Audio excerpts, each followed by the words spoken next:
मित्रों, भगवान शिव को भोलेनाथ भी कहा जाता है। महाकाल के रूप में भी वो जाने जाते हैं। उज्जैन में जो शिवलिंग है वो महाकाल के रूप में जाने जाते हैं। एक दंत कथा है, कितनी सही है कितनी गलत है ये तो हमें नहीं मालूम, लेकिन जब हम छोटे थे हमारे पिताजी उस कहानी को सुनाया करते थे। जब भी हम छुट्टियों में जबलपुर से गांव जाया करते थे, बहुत सारे दृष्टांत वो हमें सुनाया करते थे। वो दृष्टांत आज भी हमारे दिमाग में बैठे हुए हैं। पूज्य गुरुदेव की प्रेरणादायक एक वाङ्मय साहित्य है जिसमें उन्होंने बहुत सारे दृष्टांत दिए हुए हैं।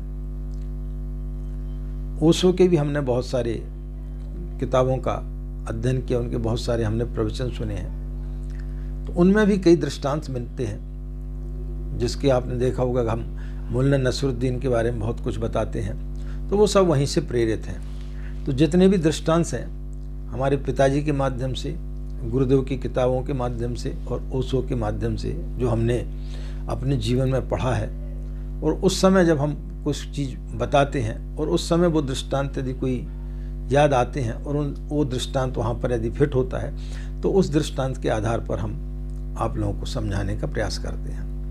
क्योंकि छोटे छोटे दृष्टांतों के माध्यम से, प्रसंगों के माध्यम से व्यक्ति को बड़े जल्दी चीज़ समझ में आती है।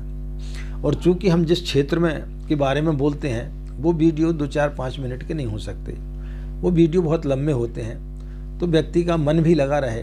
कुछ किस्से कहानी आती हैं तो व्यक्ति का मन लगता है। तो आज हम उज्जैन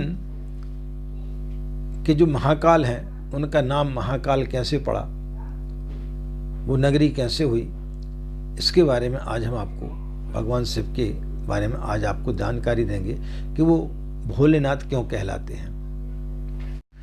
राधे राधे, जय श्री कृष्णा, नमस्कार। मैं आचार्य पंडित गिरीश बारुलिया, गायत्री महामंत्र। ओम भूर्भुवः स्वाहा तत्सवितुर्वरेण्यं भर्गो देवस्य धीमहि धियो यो नः प्रचोदयात्। अखण्डमण्डलाकारं व्याप्तं येन चराचरं तत्पदं दर्शितं येन तस्मै श्रीगुरवे नमः। तस्मै श्री गुरवे नमः। ओम नमः शिवाय। बोल युगाधिपति महाकाल की जय। मित्रों, उज्जैन नगरी का जो महाकाल मंदिर है उसके बारे में एक दंत कथा प्रचलित है। अब वो कितनी सही है कितनी गलत ये हमें नहीं मालूम, लेकिन हमने जो सुना है वो आज आपके लिए बता रहे हैं और उसके माध्यम से ये बताने का हम प्रयास कर रहे हैं। आप उस कथा पर ना जाएं, इस चीज़ पर जाएं कि भगवान शिव जो हैं वो कितने भोले हैं, वो अपने भक्तों को किस प्रकार से वरदान देते हैं। कथा इस प्रकार से है कि एक ग्वाले का बालक था। वो क्षिप्रा नदी के उस पार जो है अपनी गायों को चराने के लिए जाता था। वो नित्य देखता था कि हर व्यक्ति जो है नदी से पानी लेता है एक लोटे में और एक पत्थर के ऊपर जो है चढ़ा करके आ जाता है। जो भी लोग आते हैं उनका वो नित्य का क्रम बना हुआ है, यह वो देखते रहता था।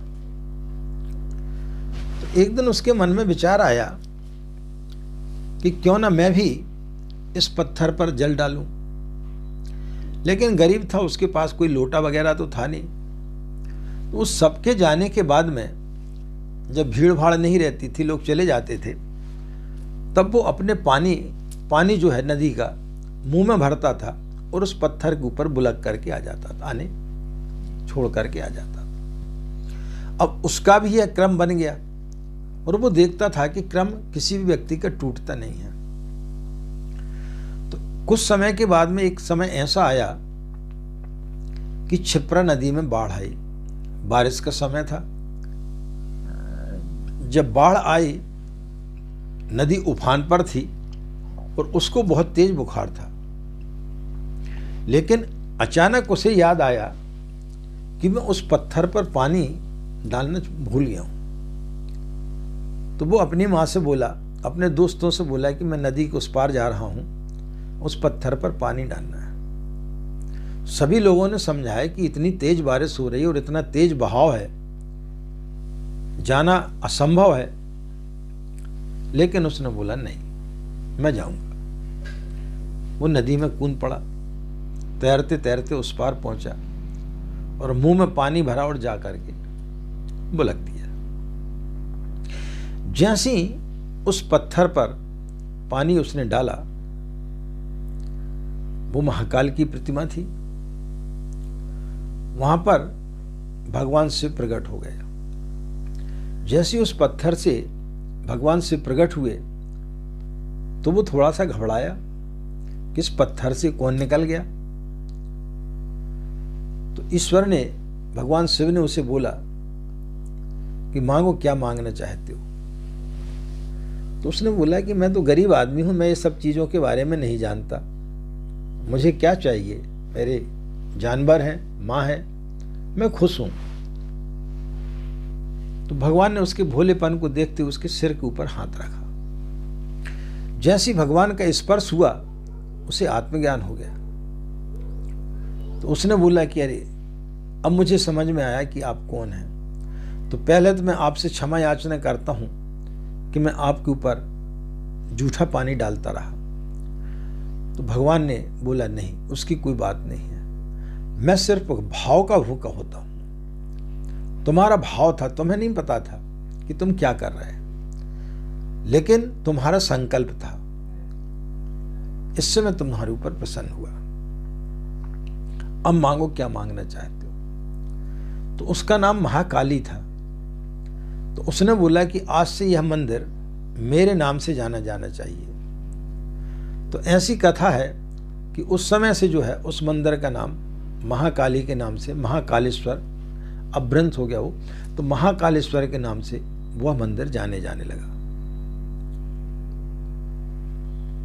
तो मित्रों, कथा जो भी हो, लेकिन उसका आशय यही है कि भगवान कोई भी हो, वो सिर्फ भाव के भूखे होते हैं कि आपका भाव कैसा है, आप कौन सा पदार्थ उन्हें चढ़ा रहे हैं, कौन सा पुष्प चढ़ा रहे हैं, क्या कर रहे हैं, क्या नहीं कर रहे, इससे उन्हें कोई लेना देना नहीं।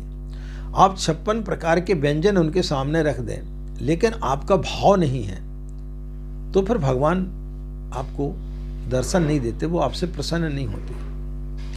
और यदि आपका भाव उत्तम है और एक आप फूल भी जा करके ईश्वर को चढ़ा देते हैं, तो वो आपसे प्रसन्न हो जाते हैं, उस ग्वाले के बालक की तरह। तो ईश्वर सिर्फ भाव का भूखा होता है।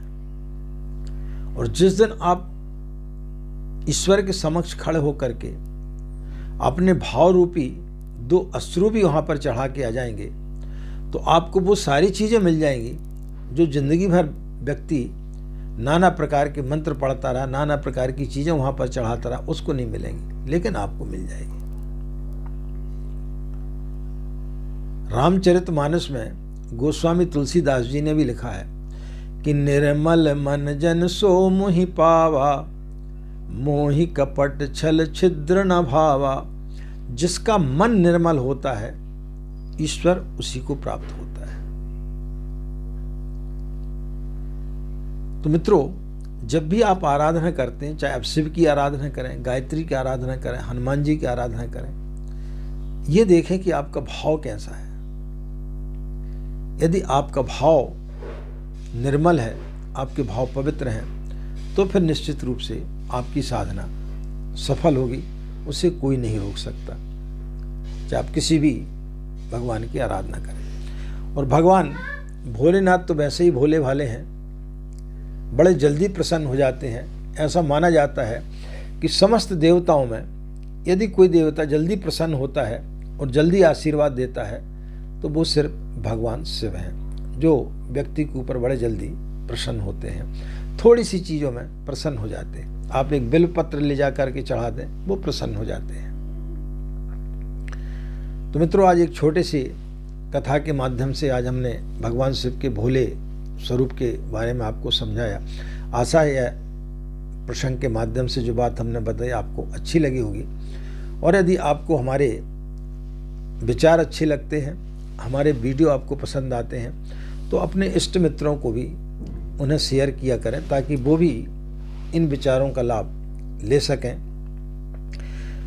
आप लोग नए जुड़े हैं और आपने यदि हमारे चैनल को सब्सक्राइब नहीं किया है और आपको ऐसा लगता है कि हमारे चैनल के माध्यम से आपके लिए कुछ इस प्रकार की चीज़ें मिलती हैं जो आपके आगे आने वाले जीवन में काम आ सकती हैं, तो फिर आप उसे सब्सक्राइब भी ज़रूर किया करें ताकि नित्य आने वाले अलग अलग हमारे जो विचारों के माध्यम से हम चीज़ें देते हैं वो आपको आसानी से प्राप्त होती रहेंगी। इन्हीं कामनाओं के साथ में कि भगवान महाकाल का आपका के ऊपर आशीर्वाद बना रहे, माँ गायत्री की असीम कृपा इसी प्रकार आप लोगों के ऊपर बनी रहे, आपका दिन मंगलमय हो, आप लोग खुश रहें, मस्त रहें, हमें आज्ञा दें। नमस्कार, ओम शांति।